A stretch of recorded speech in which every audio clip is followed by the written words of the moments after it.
Welcome back to the Witch's Way podcast. I'm Kat. And I'm Jamie, and tonight we are talking about sacred rage. We're talking about anger, really, because rage, I learned, also involves violence, and we're not really addressing violence at this point, but we are addressing what it's like to be angry or at that rage point and then try to suppress it and not express it.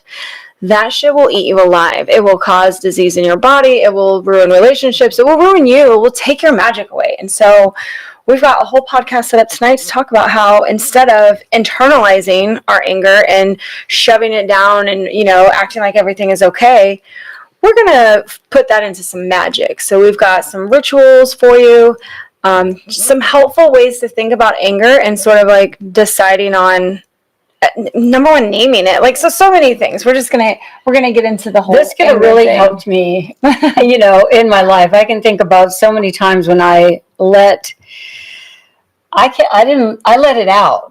But it was kind of like, then I got myself in trouble. Unhealthy. Because it was super unhealthy the way that I chose to deal with a situation that enraged me.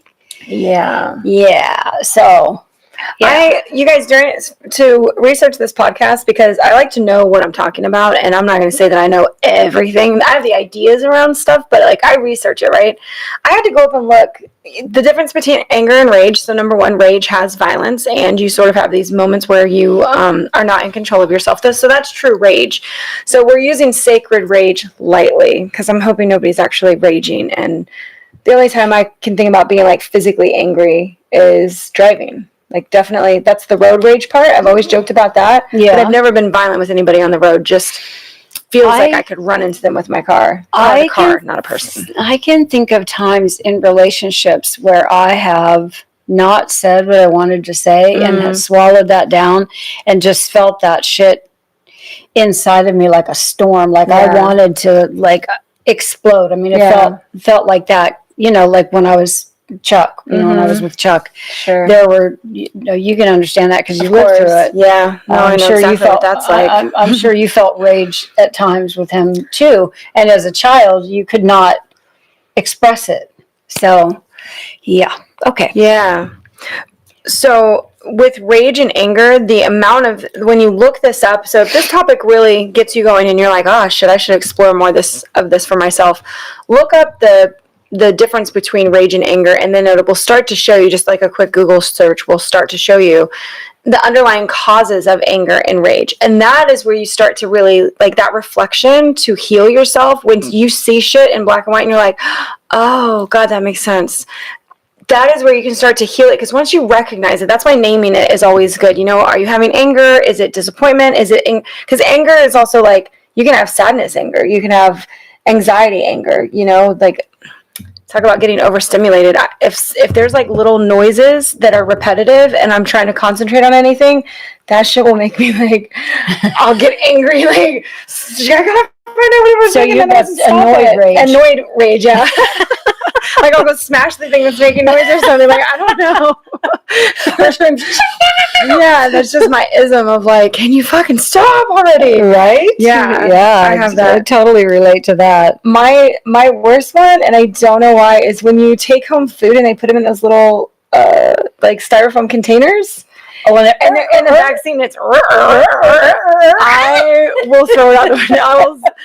I'll readjust it. I'll pull my car over. I can't listen to that. I don't know why. I think there's just some nails on the chalkboard, right? Which don't really bother me that much. But yeah, like I can see that being a thing for people as far as something that is really annoying, and then it gets you angry. Yeah. So there's lots of different kinds of anger and lots of things to be angry about. But finding the underlying issue of like, why does that set you off? Why does it irritate you? A lot of times our rage is, or at least I speak for myself, when I go back, like what caused it? Like what really brought it on? It's very oftentimes, it's because I'm hurt about something. Yeah. And that hurt turns to anger, then turns to rage if it just keeps going. Yeah. So, yeah. So many women have been conditioned to suppress what they're feeling, or if they do have the anger, or it's like we're made to seem crazy. People blame our moon cycles. They'll blame anything. I mean, the whole thing of like we can't have a woman president because they're emotional and shit like that.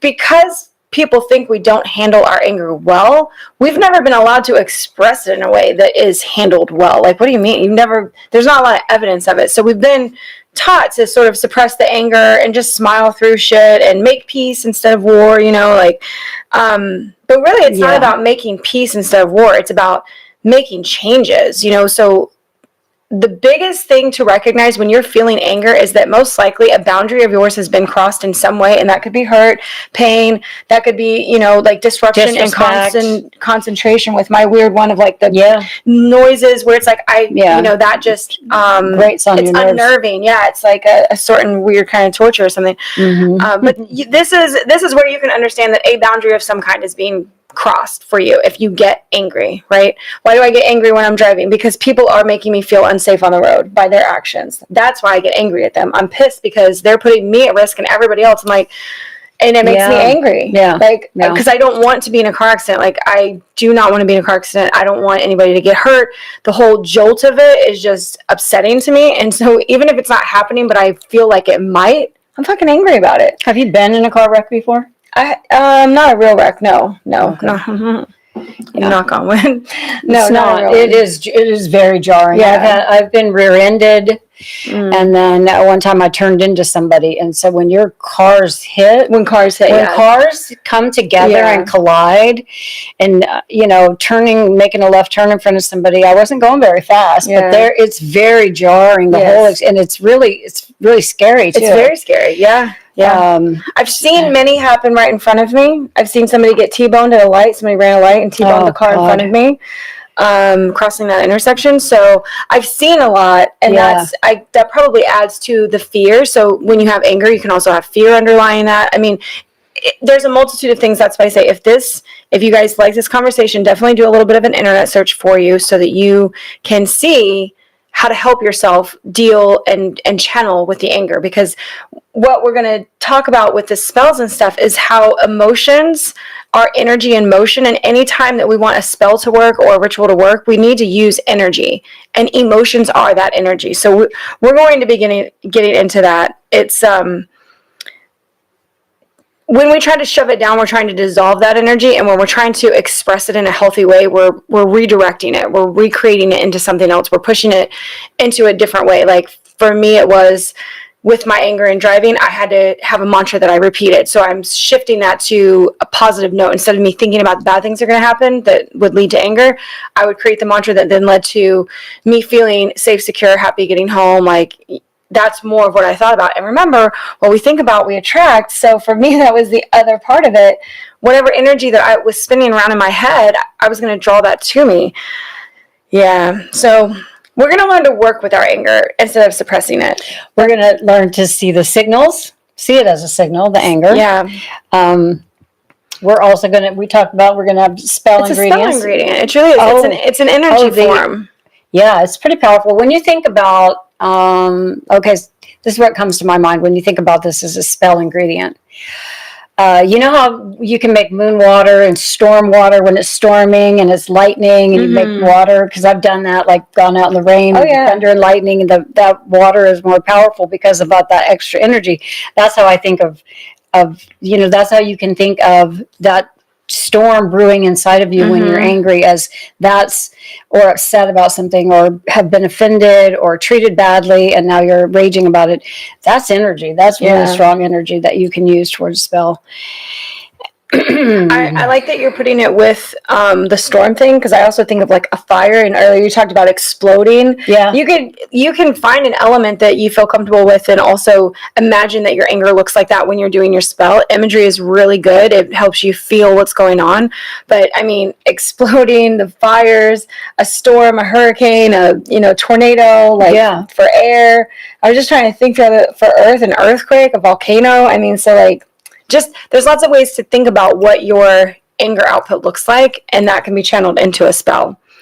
Okay. So that's the number one thing to remember whenever you're talking about any emotions, and we say this a lot, but energy or emotion is energy in motion. Emotion, energy in motion. So that's your emotions are that energy, that power. That's what's literally giving life to things, is the energy that you create with your feelings. I just think that for me, whether it's like happiness, sadness, joy, grief, all of that can be channeled if you have the energy to do that. I am more of a like happy spell person. I don't really have any like angry ones. Or mad. I have ones where I'm really determined though. Like I'm very serious about it. But it's not anger. It's like I'm like, I know exactly what I want. And that feels a little bit like I wanted revenge for something, but I wanted revenge in the form of like, the thing that we're doing is more successful because that other person is trying to like cut us down, and us as in a family. And I was just like, yeah, I'm not trying to send anything bad their way, but I was like, let our plans that are laid be so fucking successful, like nobody can deny it, or the person sees it and they're like, all their hate that they're trying to throw it's nothing. It's not going to be nothing. So that's when I'm like very specific. I'm like gritting my teeth. I'm like, yeah, we're going to do this. We're going to say it like that. You ever felt that way? Yes. Like with the teeth. Yeah, absolutely. So I think the best thing to do is to recognize and understand your anger. Sitting with the feeling. You have to know that that's what you're feeling. Like Kat said, yours is hurt first. Usually, it's precipitated by my feelings were hurt, or, I think about it in relationships, mostly because in your intimate relationships, I think that's where you experience the most emotions. Yeah, for sure. Because you're like living, like you live with somebody, you share your life with them, and you have to deal with all the stresses every day of everyday life. And hopefully there's a lot of joy, but there's always going to be hiccups where something goes wrong, and then you're dealing with a situation that's, has the potential to blow up between you, depending on how you communicate with your partner. How people react to things. Yeah, what you say. Yeah, what you say, what's said to you. It is about our response and what we do with it once things are given to us, because the only thing that we can truly control is ourselves and our reactions. Like that, like you're in charge of yourself. That's it. So you can't control what other people are going to do to you, say to you, but you can control everything about what you do with all of that information. And I think that for me anyway, one of the things that I did try to do in past relationships was I did try to control the other person. Yeah. I tried to control like the way they spoke to me or what they were actually doing. Like, let's say my boyfriend was going to go out at 10 o'clock at night and be gone all night long. That really pissed me off. So I was trying to control that, and it didn't work, of course. And that's just brings on more rage. It's funny because like when you were saying hurt and then it leads to this other thing, mine sounds very kiddish, but it's like I didn't get my way with something. A lot of time when I get angry about something, I didn't get my way with something. And that's the most basic way to put it, but truly what it is like I'm a justice seeker type, so a lot of times when I am upset or something happens, it's because then I get upset. It's things weren't fair. I was like, no, I understand justice and fairness and equality, and I call that shit out. And in the times where it's been me that has been the person that things were unfairly done to, I ask for things to be done to make up for it, and then that didn't happen. That's when I would get pissed, because I'm not pissed until somebody decides they're going to do nothing about an injustice. Then I'm mad. Like, I'm sort of mad when the injustice happens, but then I'm like, okay, nope, everybody's snapping action. Everybody should be taking care of this. We have rules and laws and systems to take care of injustices. And then when it doesn't happen, that turns to anger. That gets me pissed off. Absolutely. Yeah. So I think as you're going through understanding your own feelings of anger, we have some journaling prompts for you that help you define what's really going on, because what this will eventually come down to is boundary setting. You set boundaries, and that's not for other people to respect, it's for you to enforce. That means that if you set a boundary that if I am not going to allow, because you don't say you can't go out. My boundary is that you can't go out after 10 p.m. and stay out all night. That's not a boundary. A boundary is I will not be with somebody who goes out at 10 p.m. and stays out all night. Like, that's not the person for me. Now, her job is not to make sure that he doesn't do that. Her job would be to, if he does that, when he does that, she walks away. You enforce your own boundary. Yeah, and that's the thing that's like, and that really pisses you off when you realize that now, because this person is doing bullshit, now you got to make a change in your life because they're acting like a goddamn fool. Accept it or leave. Yeah. Yeah. I mean, and you don't, making the decision to end a relationship is a big one, especially when you spent any time with someone, 6 months, a year, 5, 10 years, 20, just coming to the point where you're like, I'm done. I can't deal with this anymore. I know I put up with a lot of shit in relationships because I tried to control. I was like the person who was like, no, you can't do. I was the ultimatum girl. Like, if you do this, I'm going to do that. And then I never followed through on my threats until like way down the road, until I got to the point where I'm like, that's fucking it. I'm done. That's the last straw. Yeah. So I'm like the last straw girl too. The ultimatum girl and then the last straw. Because once the last straw has been placed on that camel's back, that's it. I'm done. And it's a whole new ballgame now. Now I'm not putting up with any shit. But up until then, I'm like tolerating some motherfucker's bullshit. You know what I imagine? It makes me so mad. Don't worry, we're going to journal about it later. It makes me mad thinking about how much crap I took in relationships, because the alternative was to decide to leave it. Yeah. And that's what was tough. The fear behind that then? Oh shit, so many things. Are you kidding me? As a single, a woman with children, you have to worry about, can I pay the rent? Can I pay the bills? Can I live on my own salary? Because once you kick him out or he leaves or whatever, now you're on your own, completely 100%, responsible for yourself with nobody to help you with, like if the car breaks down or, now you got one car and you got 3 kids and it's just, there's, most of this happened, no, that's not true because when I was with Tim, I didn't have kids. Yeah. And yet I still put up with a bunch of bullshit. I imagined your reactions, like, because you said explode earlier, I imagine like the first time that something happened, you were like one of those little firecrackers that you can throw and like nobody really gets hurt, it just makes a loud pop. And then as it progressively, then you became like, it builds up. The M80, and then you became like a stick of dynamite, and then you became like the atom bomb and like blow everything up, like things like that. I imagine that that's the progression of how anger felt because it was so many years of dealing with shit. Yeah. And it was the same issues over and over again, just like a different stage, right? Yep. And here you are again in that same thing, and you're just like, what do I do to like stop this? Yeah. What was the ultimate thing that stopped it? Me leaving. Walking away. Yeah. I had to leave, and not only did I have to leave, but I also had to move 1,000 miles away because there were too many ties. The whole city was a tie. I mean, I couldn't get free of it without making like a really big change. And that was the same thing when I left your dad. When I left California in 1988, it was the same thing. Like there was such a trauma bond. I think, and there was love too. I mean, we loved each other. You guys loved each other to the day he died. I know it. And, so it's like, wow, all these emotions, it's just really intense when you're going through it. But now I'm, single, and I've been single, I've been here 6 years. I've been alone. And I finally have peace, and there's nobody to be mad at, and my house is perfect, and nobody's leaving tools where they shouldn't be, and like nobody's doing dumb fucking shit. with me. Fucking with me, like yeah.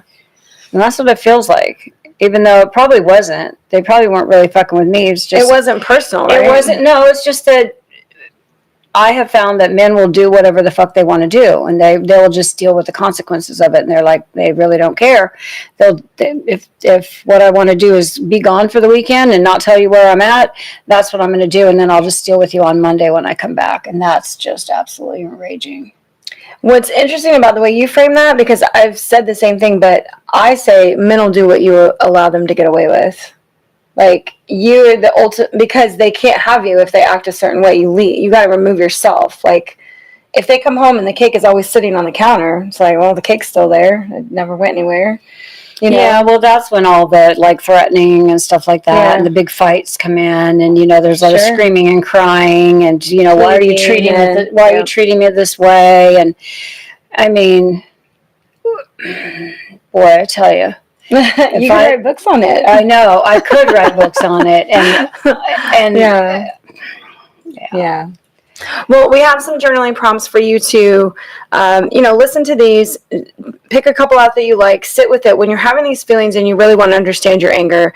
And the first one is, what is your anger trying to tell you? Again, a boundary has been crossed of some kind. So what boundary is it? Why are you angry? Why does it piss you off that your husband sleeps with the TV on or something? Like, I don't know. Whatever. Somebody asked me once, like, does Tony do anything that annoys me? And I was like, he's like blind to things sometimes, where it's like, you know, you open the refrigerator, like, there's nothing to eat in here. I was like, do I need to label it? Like, what do you mean? What do you not see? The extension cord I know thing? something that irritates you when he leaves stuff. He takes stuff out and then leaves it. He'll one of the classic examples from recently was I think he had a football. Oh yeah, he had a football, like pick the teams or fantasy football thing, something at your house, and all the guys over, and like beer in the cooler outside by the pool, and had a good time and stuff. 6 weeks later, the cooler with the beer in it is still out by the pool in the Florida heat, and it's still there. I'm not doing it. I'm not touching it. So it's not my. Some things are like annoying, and then other things are like, you know, really piss you off because he's not doing. He's just doing annoying things, like, you know. So I also reframe them so that I don't get necessarily annoyed. I'm just like, he's funny. Like, I call those his little funny things he does. Well, I'm like, that's just my husband. That's his idiosyncrasies. The little funny things my husband does, and I'm like, so I giggle about it because if he actually but did not anything, funny, haha. Well, it's a mess I'll have to deal with later. I'm like, I'm not picking up your toys. Like, that's for you to do. I don't know. Like, I leave my own shit laying around all the time that I got to go back and clean up. So we're not doing that. But so what is your anger trying to tell you? That's, you know. And do you address it? Do you not? Is it something that is really petty and you're being silly? Because sometimes you'll start to look at the thing that you're angry about and you start going back and you realize it's something much bigger. And it's all these little other things that are like, oh, now I don't like that. And I don't like that. And it could be people at work even. You know, the ones, they'll upset you one time and now everything they do is annoying. You're like, because you never got over the last thing or something. Yeah, you're holding like a little mini grudge against them because it was never addressed, whatever is not really clear. Yeah. Mm-hmm. All right, so what's your anger trying to tell you? Do you need anger management? That might be a good question to ask. I mean, if you're somebody who rages a lot, it might be something that, but what's it trying to tell you? Mm-hmm. Maybe, I think that sometimes we don't want to hear what our anger is trying to tell us. Of course. Because it's like, this relationship this is how it's going to be, right? I think about my own case. Like, if I wanted to stay in this relationship with this person, I would just have to tolerate certain things because otherwise I was constantly raging about shit and it wasn't doing anything. Nothing was changing. So it was either walk away or stay and tolerate it. And a lot of women do that, especially women from like my generation. That was something, or even my mother's generation for sure. Yeah. Where women didn't leave their husbands when they were unfaithful or they hit them, because a lot of them couldn't. So what's your anger trying to tell you? Yeah. This is the question, when do I feel heat in my body and what triggers it? Jolene and I have this thing where we say hot blood. Mm-hmm. Like, that can also be sort of a scare though, but with getting scared or feared, that can turn into anger because you didn't like the jolt. So like this heat in your body where you get angry about something, something frustrates you, my husband's which is so funny because I laugh at him and I know it pisses him off when I giggle because I can see it in his face. The moment that somebody is in line in front of us and they start shooting the shit with the cashier, he's like, oh my God, here we go. Like, it's like the end of the world for him. He's just like, oh, instantly he's like, it's like huffing and puffing. And I just think it's the funniest thing. Like, I like to see people interact and have a good time. But for him, that is the worst. He's like, come on, why are you talking? What do you need to talk about? Just buy your groceries and get out. Like, it's so funny. And that's just one of his isms. Impatience. So just at the registers, I don't know why, just like in lines for things. He calls it people dick around too much. He's like, too much dicking around. Dicking around. That's it. Yeah. So looking at what triggers sort of that like flare up of heat in your body where you might get flushed from it, because you can have an emotion which would be in your chest or your stomach, but then your whole body could sort of feel flush with it. You've experienced anger where you feel super hot, like you get the flush that comes through? Oh, you? no, for me, it's like heart racing, it's like happening here in my chest, or my stomach, like anxiety, like heart racing and anxiety. I don't really remember the heat, but I was probably just seeing red so much that I wouldn't even feel the heat, because you were the heat. I was the heat, yeah. So the other part of it is when we have anger and it's not channeled, because we're going to talk about channeling it and kind of transmuting it into something else. When we're not releasing it or immediately addressing the thing, what are we protecting? Like what, the way that I wrote the question is, what am I protecting with this fire? So am I protecting a boundary line? Am I protecting an injustice for somebody else? Like, I don't like seeing people, take advantage of other people. We had a year, so many years ago now, I don't even know, 10 years, 12, fuck, I don't know, a long time ago. We were at a little haunted house thing, and it's, not a little one, sorry, like a bigger haunted house. And these kids, these young teenagers decided they were going to, act like their parents were towards the front of the line, and they just were like, excuse me, and just cut through the whole line. And when I saw them stop, everybody let them by too, because nobody's like, where are you going, kid? You just assume kids are not going to do that. And they stopped about 10 people up from me and just like stopped there. They didn't know any of those people. They were looking around like, we didn't get caught. I marched myself right up there and I was like, you will get behind me. And that's all I know. Like, I know that you cut in front of all these people and you will get behind me. And every single one of them put their head down and like got behind us. And I was like, yeah, what are you doing? Where are your parents at? But what was funny is like the crowd, everybody clapped for me, and I just was not expecting that. Because I'm like, you guys are wrong, and people should call you on your shit, and like that's something that they needed to learn. Yeah. So I was protecting the line theory of stand in line and wait your turn. I don't know. The fairness of it. Yeah, it's the fairness of it. It's like you just cut in front of a whole bunch of people, but you ain't gonna cut in front of me because I'm gonna call you on it. Yeah, like I can't tell them to go all the way to the back of the line. I don't even know where they started at, but I was like, you will be behind me because I know where I'm at in line, and no, you weren't here. Everybody agreed, and they were just like, yeah, good job.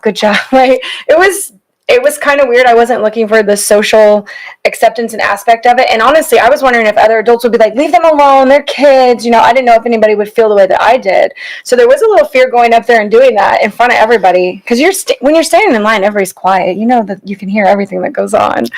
But so what are you protecting with that, with your anger? Like, what is it that's the boundary that's been crossed? What is the thing that is missing? What has happened? What's went wrong? Yeah. Next one.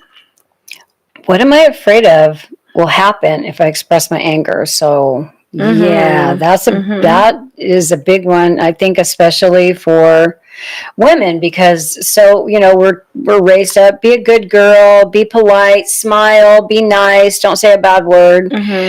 Don't say bad things to people, don't be confrontational, all this bullshit, like don't stand up for, it's basically don't stand up for yourself. Yeah, be a doormat. So when you decide not to be a doormat, then, I just feel like all those years of being a doormat sort of like bubbles up to the surface. And now when somebody once you've decided it's like, no more, I'm going to start speaking my mind, then things may come out that you surprise you. Like you stepping out and saying something to those kids in that line in front of everyone. You had your own fears about what might happen, a confrontation. Maybe the other parents would be like, leave them alone, they're kids. Yeah. Or, they could have been jerks about it and been like, F you, lady, we're going to do what we want, Then you have to deal with that situation. So, when you think about what are you afraid of if you express your anger, you do have to go through the scenario. You almost have to play through your head, like, what would happen? Okay, like literally like what would happen or what could happen. Because you never know how other people are going to react to your anger. And that can be scary. That can feel really scary, especially if you already you have some level of not feeling safe with the person that you're with or in the situation that you're in. That's like at work. I feel like it's really hard for people to bring up issues at work because they don't want to be labeled as difficult or a complainer or bitchy. And so we have all these labels that they put on people, and the newest one in the last, I don't even know how many years, but being a Karen. So if you're like calling people out for doing something wrong, the younger kids will be like, okay, Karen. I'm like, that's a fucking rule. Like, no, you just don't do, like, that's not, yeah, I get the whole idea of somebody being absurd about it, you know, but that's why we're looking at what is the anger, what is it protecting, like what are you protecting, I'm not even sure if it sounds right. What is it that you wanted enforced that didn't get it, you know, the boundary that got crossed, what happened? That's why we look at that. And being afraid to express your anger or the discontent that happens because of it, like, and tell somebody, hey, that really upset me, or that, you know, when you do this, this is what happens to me, you know, this is how I feel, or that this is how I perceive this thing. In relationships, that's extremely hard, because you know that time and place is a huge one, right? So say something happens when you're out and about, and then it should be brought up right then, so that, because you're in the moment, but then you wait to get home to talk about it, and then it becomes a whole new thing. Like, why are you dwelling on shit? Like, why are you bringing that happened hours ago? Like, what's wrong with you? So again, you get called the problem because you're trying to address something. Yeah. The last one is, how can this anger guide me towards something better? This is where I say, when you create boundaries, your job is to uphold them.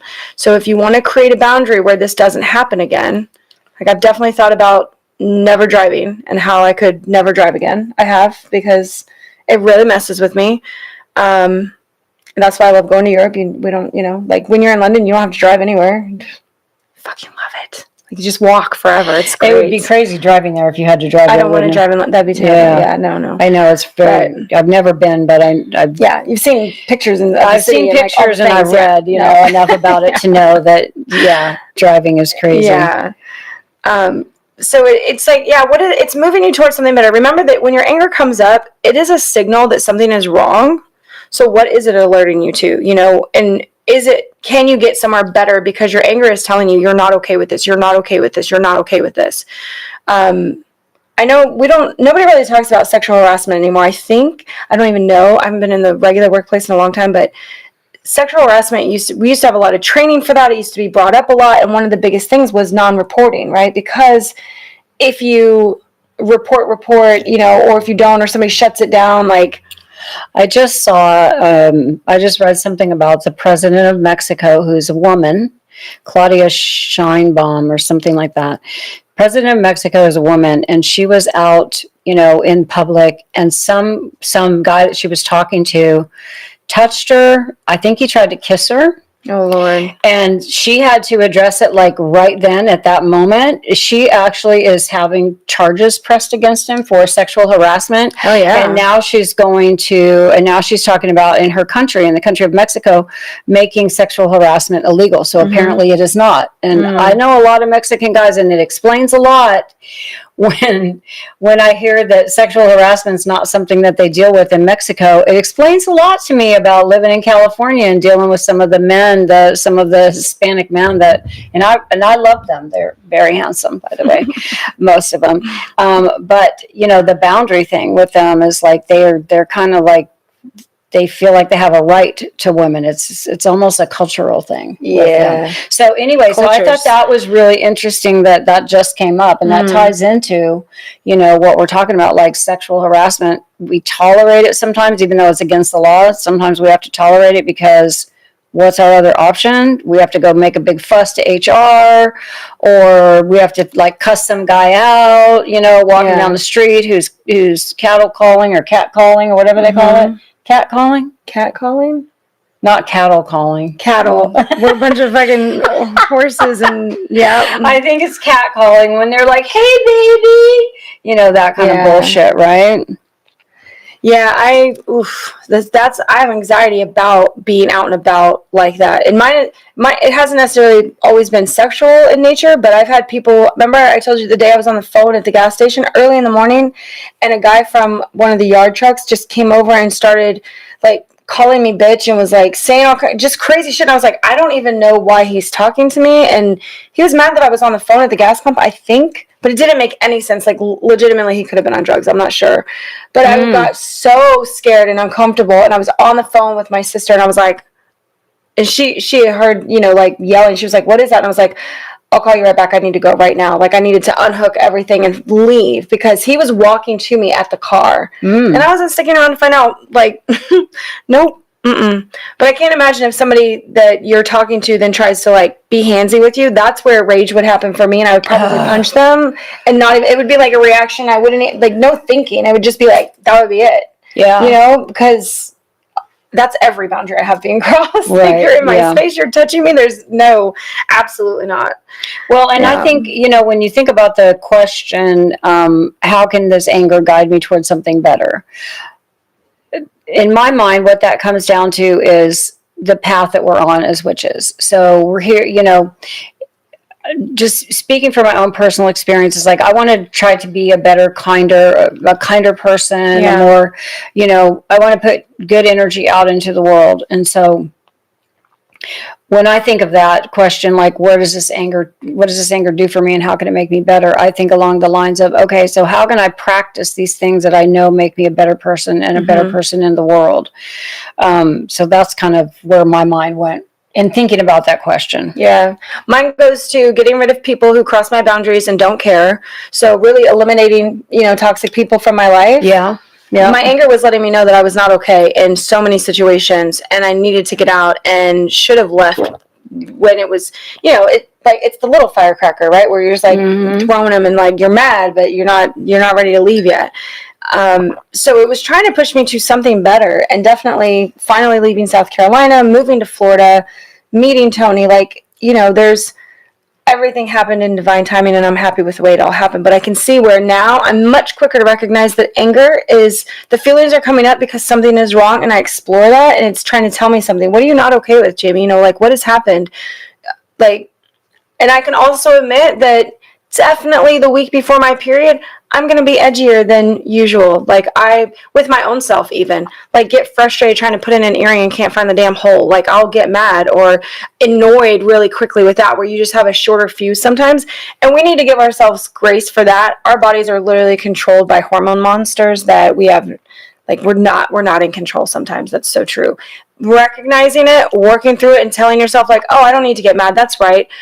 I'm at my 3rd week of whatever cycle, and like, this is the time when I'm hungrier, I'm more tired, maybe I'm more irritable, like, whatever.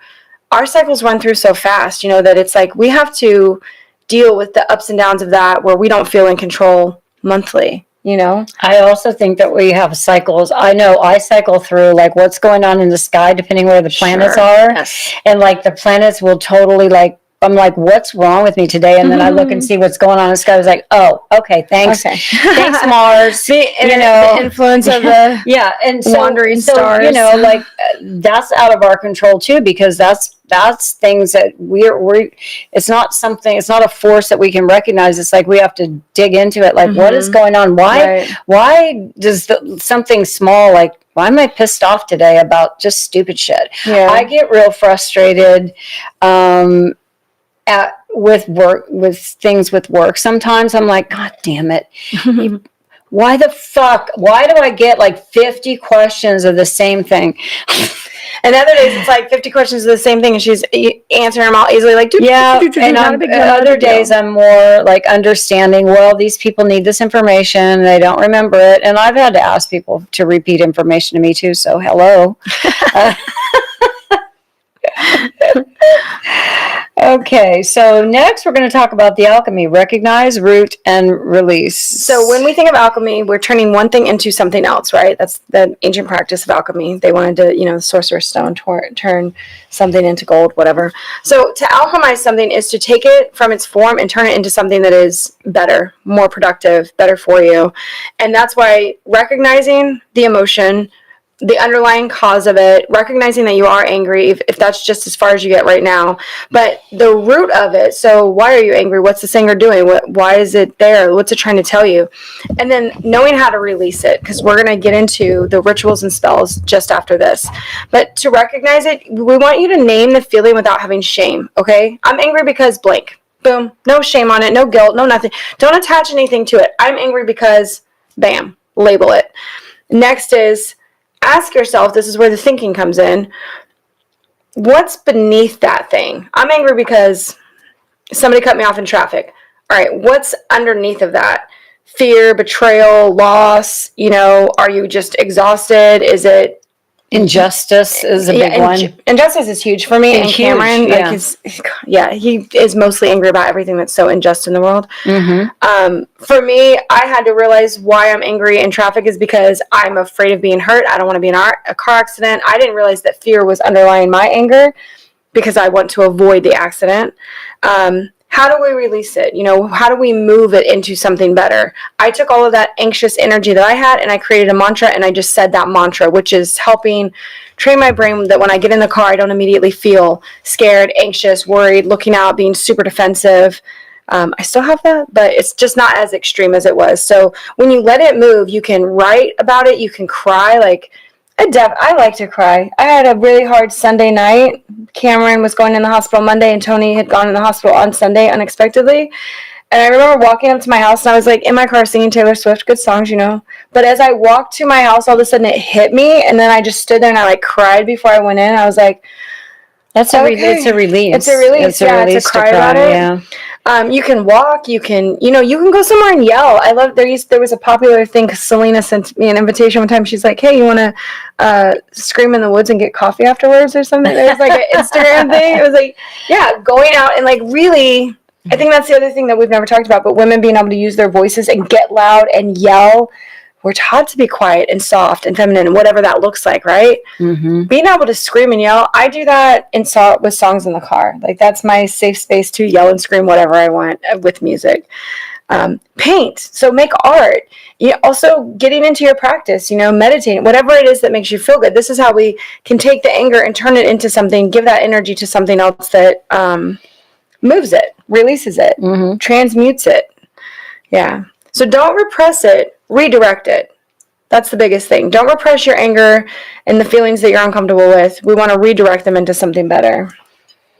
Acknowledgement of it transforms your anger from chaos to clarity because you're actually giving it, you're recognizing, it's like a thing. It's almost like a thing outside of yourself where you can be like, yes, I see you. I recognize you. I acknowledge you. I acknowledge you. I respect, I have respect for you. Anger has a job. It does have a job. It's not an emotion that we shouldn't feel. Anger has a job. It lets you know that a boundary is being crossed. Yeah. So once you name the wound, you can heal it or you can, hex it, release it. Hex the shit out of it. You can do whatever you want with it once you have the idea of what it is. Once you know, that's how you can move forward with it. Yeah. So something important to remember is that if you suppress your anger, you're going to end up just with that left inside of you like a poison. Yeah. And but if you let it out with exhaling or screaming or even crying through tears, it becomes protection. Yeah. Because you're not letting it sit and poison your body, I truly think that people have really miserable people. Oh God, there's so many of them today. I don't know. Look at the loneliness epidemic. There's so many men that are so angry about women and they're miserable. They shouldn't have fucked up. I mean, they shouldn't be assholes. There's and expect maids and sex kittens and all their expectations that they have of us. That sounds so let's talk about some spells and rituals for channeling anger. Yes. Yeah. So one that is my favorite, I use it all the time, even with candles that I light. I always have something I say, but this would be like a fire bowl release ritual.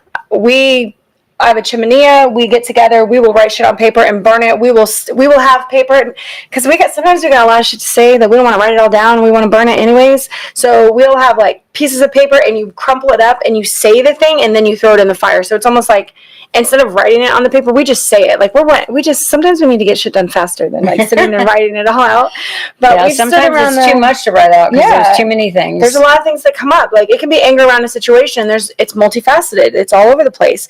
But you can stand there and just add things to the fire that you want to burn away or transmute or let go of or just you name it and then be fucking be gone. That's it. I'm done with you. That you're not healthy. Or you made the decision to, leave the place or you figured out how to get the boundary not be crossed. Now you need to release the anger into something.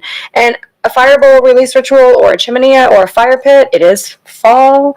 stepping into winter. Oh my goodness, it's so time for fires. Mm-hmm. I'm jealous of anybody who has an actual fireplace in their house. Yeah. I almost said a fire pit in their house. Because it's so rare. It's like, what's it called?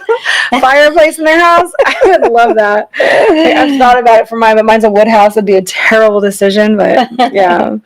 I have an electric fire in my house. That's what I have. You've got that one you put in the alcohol. No, what do you call it? That's a not whiskey lounge. A whiskey lounge. It's a whiskey lounge, yep. Yeah. One of those fake fires that you hang on the wall, the electronic ones. Yeah.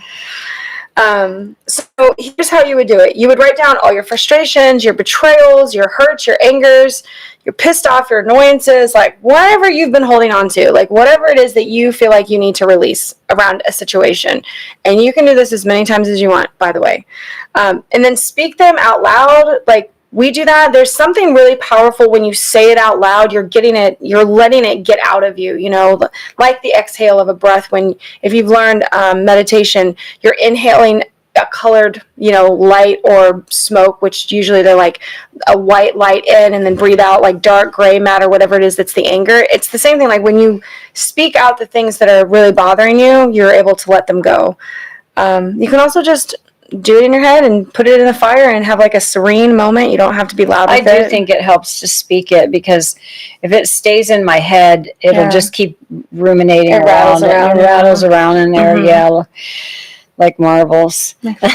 Angry little marbles in her head. So you're gonna put the paper in there, burn it safely, take all precautions. And as the smoke rises, so here's where you want to use more of your visualization.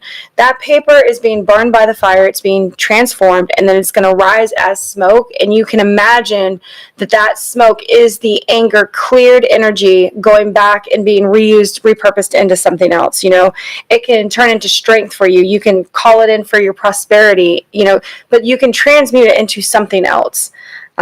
Instead of letting it like weigh you down. Yeah. The next spell was a ritual. The next is a spell, and this is a candle for clarity. Candle of clarity. Sorry. So this is to help you understand and integrate your anger. You're going to want a red or orange candle if you have it, for courage and transformation. Carve your name or a word such as clarity or peace into the candle.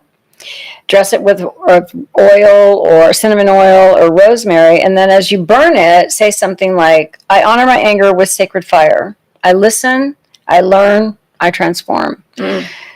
What once burned me now fuels me. I just think that's a really powerful. That sounds like I haven't done this one, but it sounds very powerful to me. Just the little process of it. Like, if you're mad, you're like carving into it. I often do not carve because you're gonna break it. I use really small spell candles, so I will write it on a piece of paper and put it under the candle, but like drip wax on it and stick it on there so that it feels like it's really formed to it. And then same thing, I don't have cinnamon oil, but the cinnamon powder, like I just sprinkle that at the base of it. So turn this, what am I trying to say? Modify it to what you have. What tools you have available to you. If you don't have oil, so you can use cinnamon. Pretty much everybody has cinnamon in their kitchen. During this time of year, definitely. You can use that. Using the cinnamon. Cinnamon is such a great transformer. It's actually bark of a tree, and then when it gets wet, it turns into sort of a gel. Like it's its own transformer. Like it's very interesting. Spice. Like because it's part of the plant that is the bark. Then when it gets wet, like turns gooey a little bit. It's very interesting.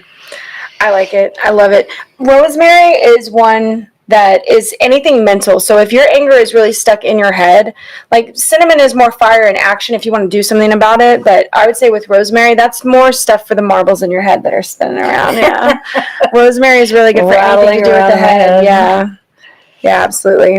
So the next one is a salt bath of release.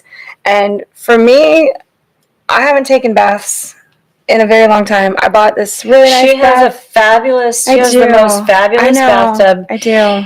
This side of whatever, like I imagine tubs like this in palaces in Europe It is not somewhere. that great. Okay, It's a great big, like, is a big get in it. it can actually fit 2 people. That's why I got it. It seems like you could have a party there with like 4 people in it. It's that Probably big. 3 max, but yeah. It's not one of those hot tubs that are in houses. It's just a regular bathtub. It is really meant for just one person. But it's one that it's like very big and deep. Yeah, and it sits like, it's not a bathtub like that sits into the wall. It's one of those that like stands alone. Yeah. Stands alone, but it's very deep. And when you fill it up, and I can't believe she's never taken a bath in there. When I lived with her for 6 months when I moved to Florida, and I loved that bath. And still today, you still have not taken, like, why? No, I don't know, because it never feels like my space. So like, until I make that bathroom feel like my space, I feel like I'm bathing in somebody else's bathtub, which is so weird, because I spent forever looking for that bathtub and picking it out, and I just never realized how many people would come and stay at the house and how many people have used it now. It's so, in my head, it's so odd, like, I don't know. It's like a public bath. It's a public tub. I'm not getting in the public bath. It's a public tub. I don't know. Well, I know I'm sure that when I soaked in it, that I cleaned it first, because other people, because it's the main bathroom for the rest of the house, and so anybody that's staying there has to shower, because there's only 2 bathrooms with shower facilities, the master and then this room. So it's been, it's been cleaned a lot, of course, but it's been used a lot. Yeah. So anyways, I am giving you this salt bath release because I have literally collected everything for my rituals, and they've sat in there, and other people have used the salts and the herbs, and I'm really happy to help other people take these magical baths at my house, but I've never done it myself. So true confessions of a witch right there. I feel like when you do something in water, this is to really help release the emotional side of it. This is the calm down part, right? If anger is fire, you're getting into water. You're doing something that really helps calm the flame, put it out completely, bring you back to center, get it balanced with where if you have too much fire, too much anger, getting in a tub and soaking can really releases tension in the body. Epsom salts, any of the salts that you put in there, the rosemary, everything is going to make you feel physically better, which is going to help you calm the emotional part of yourself as well. So this is to calm after emotional storms. Fill your tub with water and add Epsom salts and literally any of the bigger herbs that you want. Sprigs are great because you can clean them up easier. Again, I've done all this. I've set everything up. But warning. Yeah. Don't put rose petals and oil in your bath. Because it makes a big mess. I think Jolene clogged her bath. Yeah. You have to scoop stuff out before you drain it if you're going to use bigger stuff. But with sprigs, anything that's on a stem is great because it's easy to pick up. It doesn't try to go to the drain, it stays on the flat part of the tub. I like orange peel. I never thought about orange peel. Yeah, citrus is so good for revitalizing, and citrus is really about success. It's the orange color again. Mm-hmm. So it's about our creative center in our body, the energy center that creates. And when you have create is not like red where passion, survival. It's create like sacred creation. So you're using oranges is a way to bring in a warmth that is more soothing and about creative endeavors and prosperity and again growing yourself. So orange peels or orange slices or whatever you want to put in there, it's totally fine. You can literally cut up an orange and just throw it in your bath with you. The vitamin C that you get from it is great for your skin, by the way. You speak into the water or into the air, if you're running the shower. There's also those bombs, the ones that are what's it called, where shower effervescence, those. Yeah. The one that's a releasing if you have a steamer going on in there. I think, didn't we get those from, was it Selena that gave it Selena that gave us those for Christmas? Yeah, as a gift. Yep, a couple of years ago. Those are very cool. They're very nice. I love that. But speak into the water or into the air, the steam, whatever's going on in your bath. I release all the heavy energy that does not serve me in my healing. That's just really it. You're releasing and you're thinking about your healing and bringing your body back to stasis, something that is calm and neutral and not on fire. You don't want to be soggy, soaking wet and crying and sad, but you want to come back to some kind of, stasis, where you're feeling more normal, more balanced. Not normal, balanced. Yeah. Balanced, Who the fuck is normal these days? Like nobody. no Thankfully. normal. As you soak, imagine the water is literally pulling the toxicity, the anger, the frustration, the emotional weight off of you, and replacing it with those herbs that are like warmth and renewal and creative endeavors, and like it's redirecting your energy towards something else. And then of course the best part is like when you're draining the bath, you can sit there and watch it drain and see all of your bullshit going down the drain, being like, bye. Go be repurposed elsewhere. So that's a salt bath of release. That makes me want to take a bath. You can come over anytime. I still have tons of salts and stuff. I know. Our next one is a scream jar or a breath jar, and the purpose of this is to safely expel energy. So I guess we're going to take any kind of a jar with a lid. Any kind of jar with a lid. Any kind of jar with a lid. You could yell into a pan, but it hurts more. Shout, whisper, or sigh your anger into the jar. And then seal it, shake it, and visualize the energy being contained and neutralized. I really like that. I could really visualize that happening. I picture little atoms like literally breaking apart. Yeah, like, I mean, I could like see, it going in and sort of looking like black, gunky something or another, the anger. Yeah. And then shaking it up and just making it dissolve. You can either bury it or pour it into running water. So with that jar.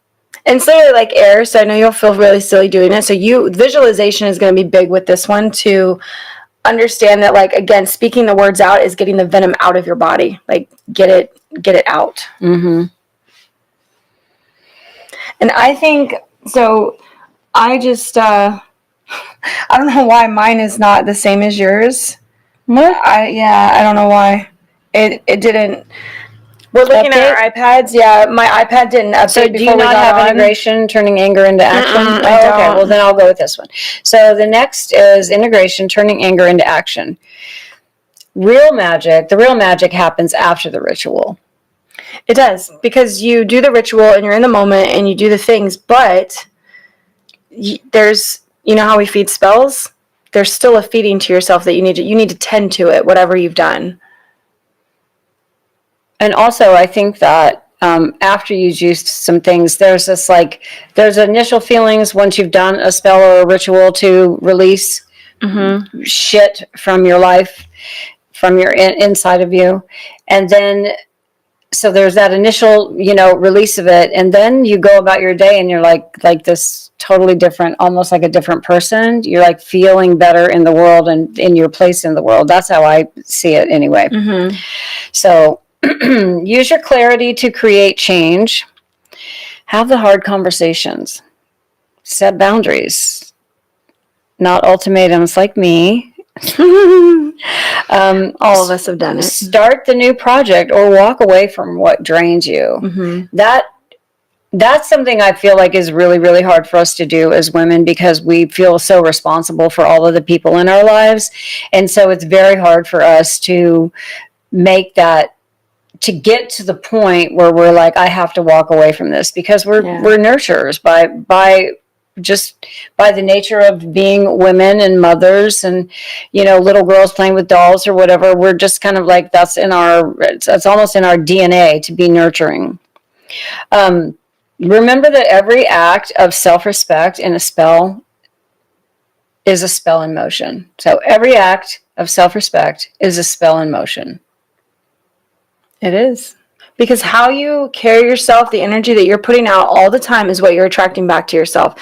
So when we take time out to do a spell or a ritual, we're really doing focused energy on that thing for, 30, 40 minutes, maybe an hour.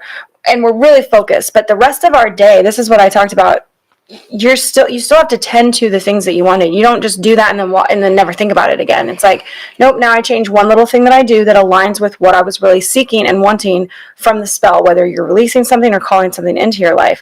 So that's why when you get done with this, what any of the spells or rituals that we talked about, you've transformed it in your own body, but now you need to transform the situation. Now you need to go forward knowing that I need to make a decision on how to not let this keep happening to me. I need to make a decision. I need to let somebody know. I can give them an opportunity to change. If they don't, then you just draw out a plan. The best thing that you can do after a ritual, if you need to make decisions, is once you are all calmed down and you've got things out of you, is say, okay, let's logically go through this now, because that heavy energy of anger as an emotion can really fucking cloud our judgment. It can really make us do irrational things. It can just, it can put you all over the place, which is why we want to bring our body back to a balance. And then we can make decisions, make plans, say, here's what I really want. This is, do things like look at what do you want in 6 months? What do you want in 1 year? What do you want in 5 years? When you look at plans like that, ask yourself if the situations that are making you angry, the lines that are being crossed in your life, do you still want that present in 6 months, in 1 year, in 5 years? I know ideally we would just have everybody, we would control them all and they would all do the things that we wanted and we would have no confrontation because all of our needs are being met. But sometimes the workplace, the relationship, the family members, the whatever, it's not in our best interest. And the lesson is learning how to walk away. Yeah. Yeah. Remember that you're not overreacting, you're awakening, and that your fire was never meant to destroy you. So I know I've sometimes let my anger get the best of me and cause me more problems. Yeah. Than like the one that I had.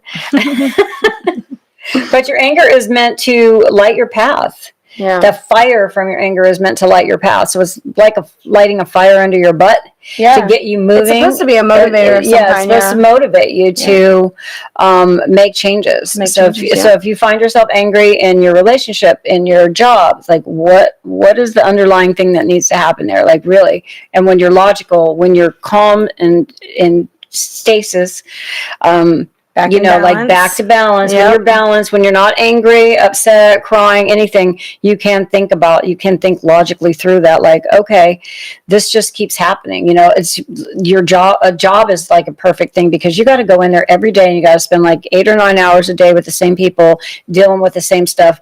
You spend most of your week, you spend more time in your job than you do in your own life. So if you have a situation in your job where it's really causing you a lot of stress and then anger, and you find yourself mad a lot, you're going home mad at night, what's that telling you? I mean, and a lot of times I know myself, sometimes I don't want to know. Like, I don't want to know the answer. A wild water sign thing to say. I don't want to. Well, you know what it is that I don't want to admit it to myself. I'm not yet ready to admit to myself what I already know deep down. Because deep down, I already know what's going on. But I'm just not there yet. So, but that fire will continue to flare up and, hopefully it will eventually light your path to a new place where you can be more peaceful and happier and balanced. Like whatever balance looks like for you, that's where we want you to be able to get to by uncovering all of this shit. The only thing that I didn't mention in this, but as you were talking, I was like, you could be the problem. Like we mentioned how everybody else is the problem, right? All the lines being crossed are everybody else. You could go through this and understand like, oh my gosh, my expectations are really irrational. I have had that realization as well. Yeah, I've had the realization that the way that I chose to handle things in relationships wasn't the best. Yeah. Like I could have done, if I could have been more rational instead of like irrational and emotional, I may have been able to handle things differently, but I wasn't. I was super emotional and then that led me to being irrational, and then that just leads to all kinds of other stuff, and then you realize it's like, shit, it's me. I'm the problem, guys. I'm the problem. I didn't put any of that in there because usually when anger comes up, it is because one of your boundaries is being crossed. But you could look at and see if you have unrealistic boundaries or expectations, or really what you think the world should be doing for you, with you. That also requires a rework. And I couldn't include all of that in this podcast, so maybe we need to make one about that, about how we're the problem. Yeah, I'm the That'd be an problem. I'm the interesting problem. one. It's me. We hope you let your fire refine you, Mhm. not consume you. Yes, Until definitely. next time, tend your fire with love. And remember, witches don't repress their emotions, they redirect them. That's right. It's all about transmuting, alchemy, turning something into That's something the path. else. That is actually the journey That of a is the witch. journey, yep. It's not all the aesthetic stuff. So until next time, be blessed. We'll see ya. Bye, witches.